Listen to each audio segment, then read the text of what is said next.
Hey, Ashley here. I think I am personally a self-preservation 3 wing 4, and I feel that perhaps America has that heavy dark 4 wing as well in the shame triad.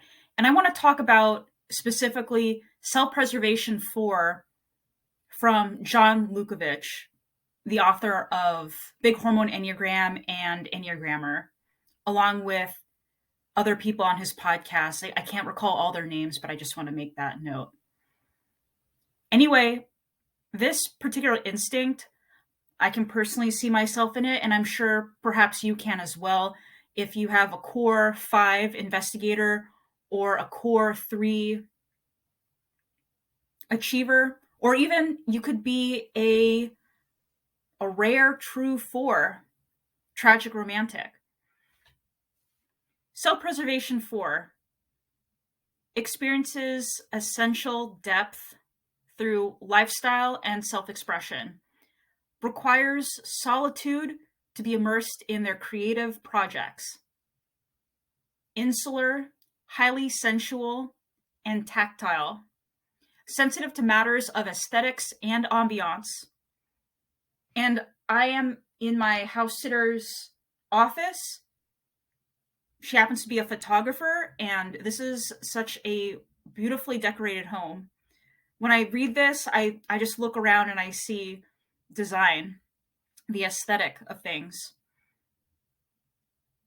Self-preservation 4's lifestyle and environment should be a container for their self-discovery, evocative of what draws them inward and sheltered from outside intrusion.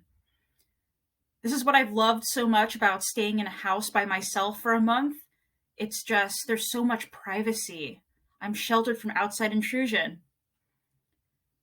Self-preservation 4's preferences of environment and home are reflections of their idiosyncratic, individualistic personalities, more to do with emotional resonance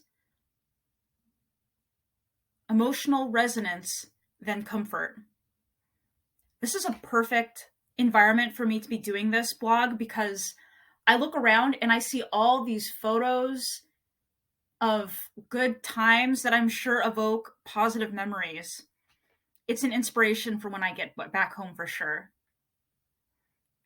Self-preservation 4s can be so myopically devoted to forging an individualistic path, they reject all that does not accord with their self-image and reject anything that limits their creativity.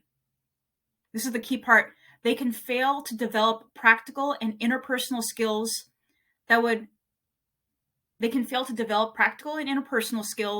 and make compromises to achieve their creative aims.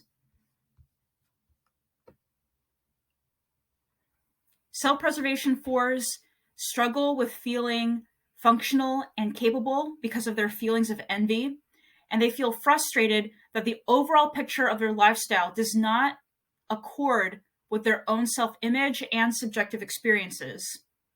Self-preservation 4s have an indulgence streak. They spend beyond their means to acquire objects of beauty or to pursue situations, travels, or opportunities. I think my ISFP friend who's an artist type, and I can see them in here. However, this part, self-preservation 4 can be tenuously balancing between financial security and collapse. They reject all that does not accord with their self-image. Yes, we went over that. And then just a little bit more darkness and heaviness here, that the emotional states and self-comforting are modified through indulgence in excessive eating, drinking, sex, and carelessness. We know that 4s experience a full range of emotions and great depth in their emotions, and when they dwell in dark emotions, then this is how they can regulate them in not the most healthy way, but excessive eating, etc. Finally, an unhealthy self-preservation 4. We know that 4s, compared to other types, will seem more negative and unhealthy at a baseline. You take an average health 4 and an average health 3, and they're going to look really different from each other. So when a 4 is unhealthy, it's going to look really different and dark compared to other types. So an unhealthy self-preservation 4 are prone to masochistically acting against themselves physically, going without food, sleeping in bizarre places, and even self-injury. I think about, there is this lady, I can't remember her name now, but she was in a museum.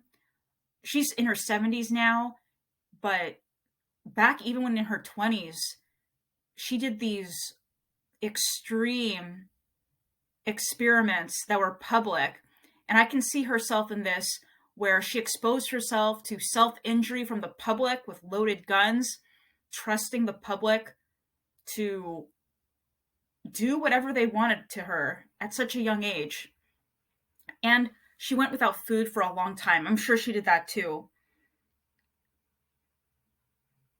I wish I knew her name, but anyway, all these different things, they mark a self-preservation 4. When I read all of this, I think of the tortured artist, the creative who chooses to starve for their work because doing so is a reflection of their unhealthy state, where they put themselves in extreme lifestyle situations, maybe to feel more, to make their emotions even more intense, to test the boundaries of their limits. I thought that this was really helpful for myself because I see my 4 wing here, and I hope that you've also felt seen and understood by this.